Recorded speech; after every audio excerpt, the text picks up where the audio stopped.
Welcome to the video.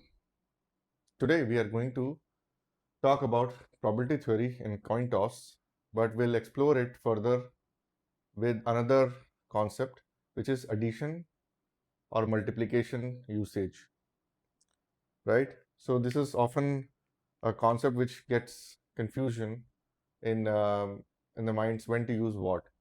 So let's focus on addition and multiplication.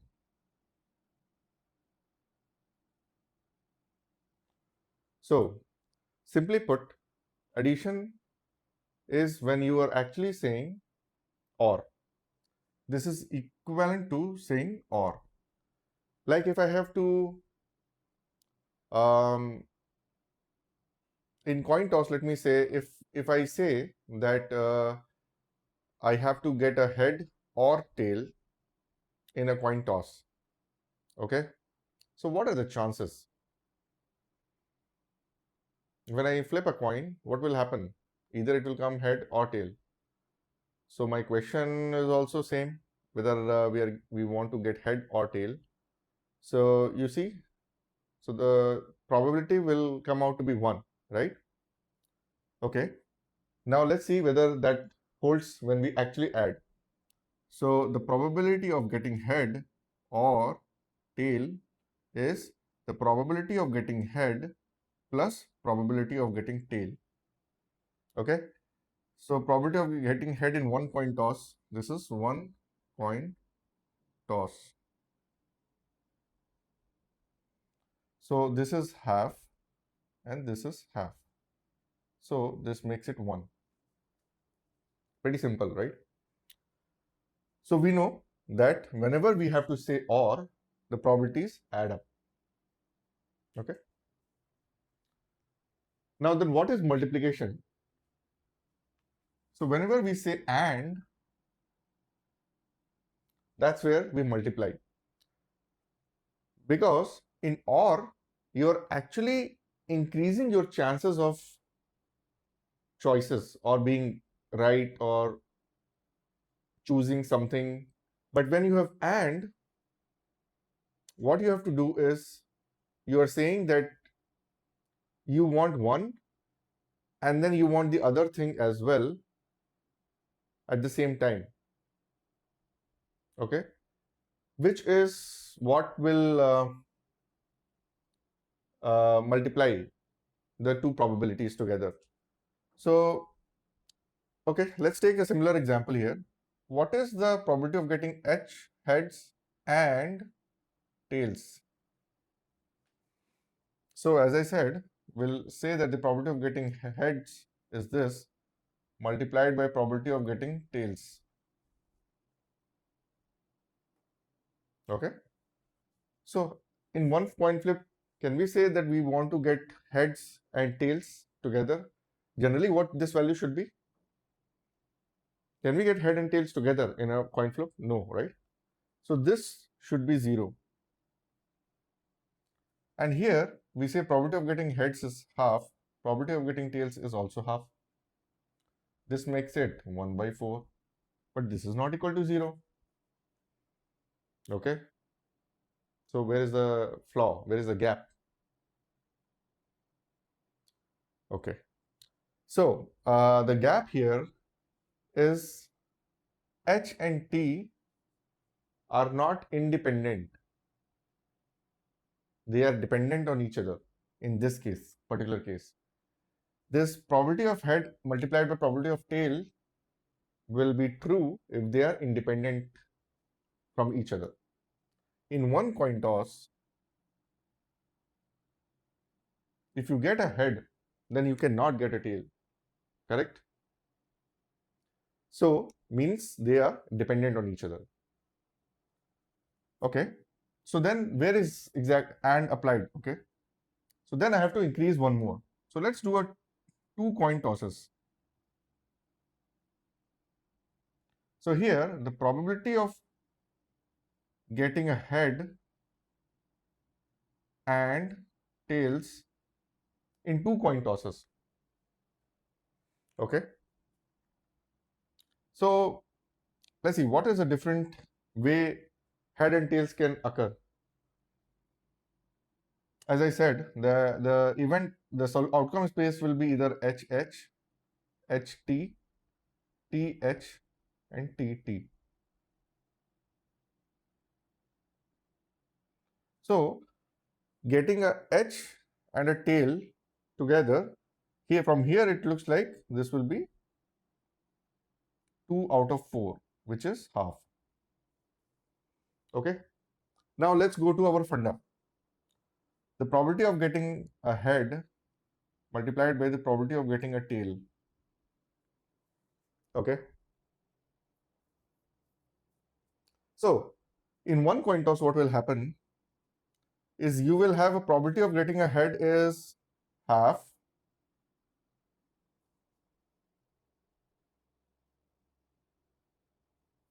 Okay.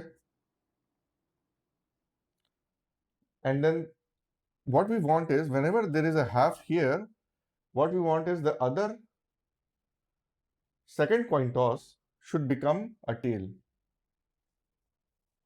Correct? So we got 1 by 2 to 1 into 1 by 2 is 1 by 4. But this is not equal to 1 by 2 here.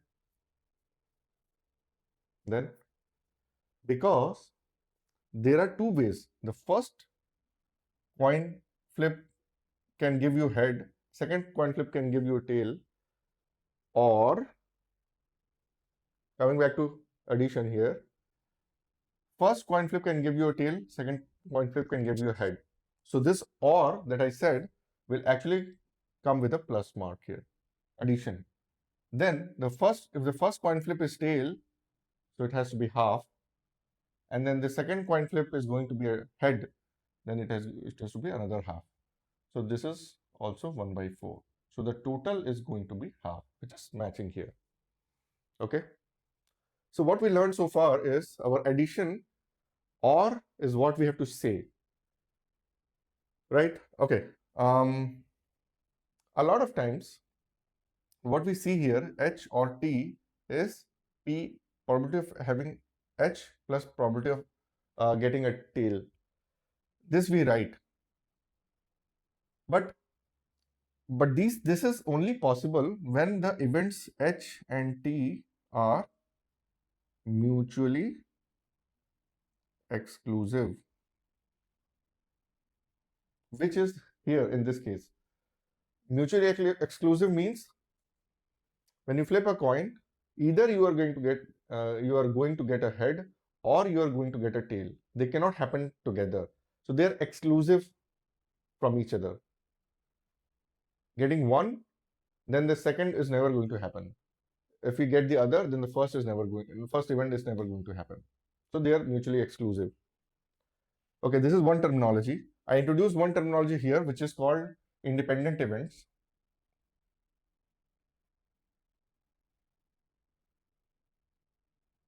Which I said H and T are dependent. So actually, let me just say that these are dependent events for this case. There is another terminology. Okay, so this is, I introduced this first, this I introduced second. Then there is another terminology called mutually exhaustive.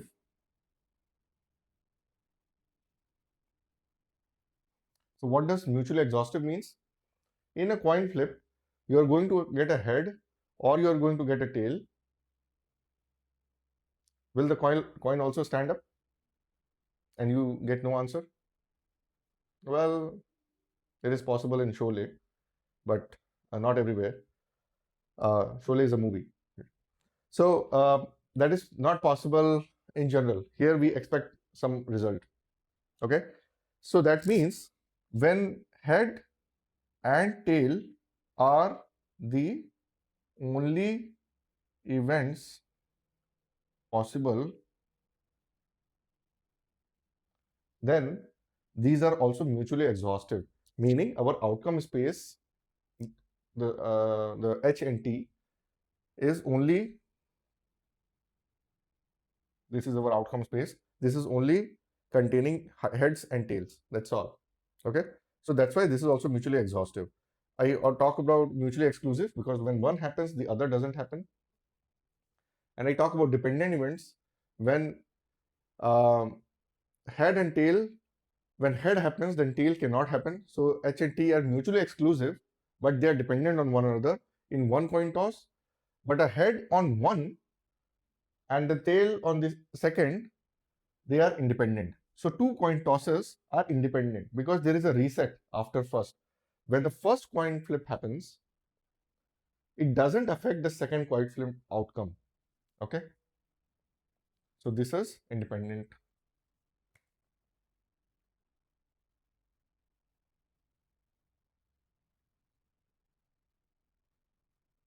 So this is 4.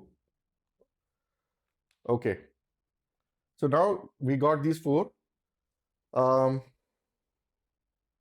so the one thing that I was mentioning just now is one coin toss,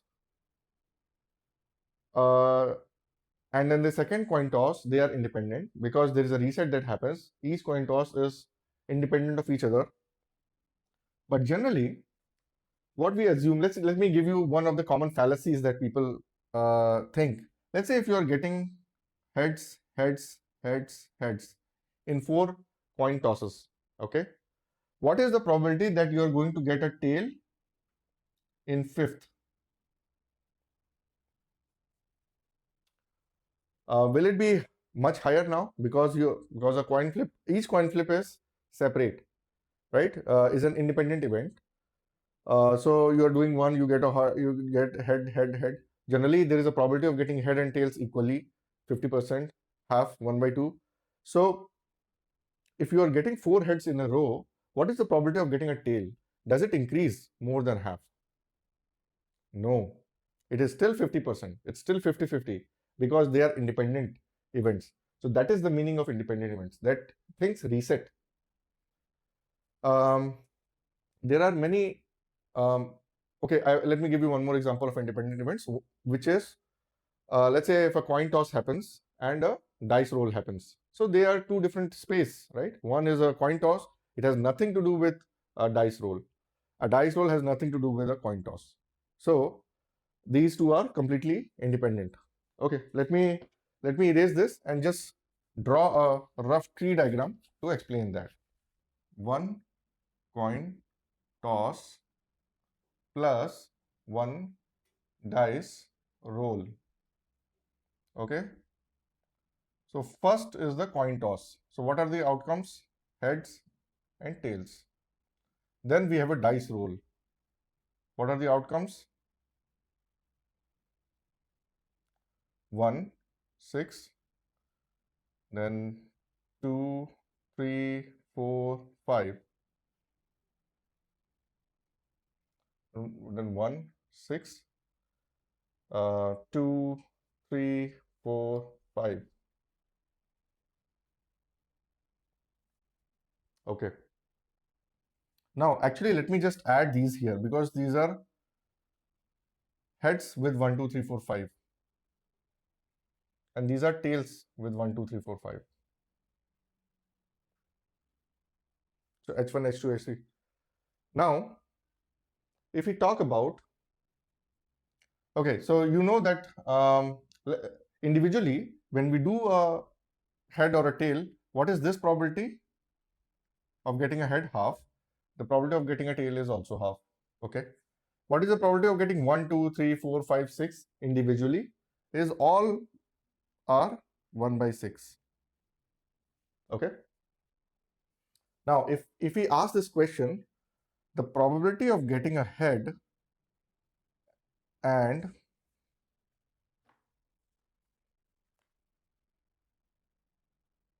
the probability of getting 3. So among all these, which one is H and which one is 3? So what we have is this guy here. So 1 out of 1, 2, 3, 4, 5, 6, 7, 8, 9, 10, 11, 12. So 1 out of 12. Now let's go back to our independent event probability formula. Getting a head and getting a 3 in dice roll, you notice here that there is a and. So it will be probability of head times probability of 3. So which is head's probability is half and t's probability is 6. And this multiplication sign is because of this and this also gives 1 by 12. So this is how, this is called a tree, decision tree you can say. So this is how any one and independent events work. So we think of probability as um, this is, let's say, a coin toss, and then this is a dice roll. Okay. So this is all things which are happening together.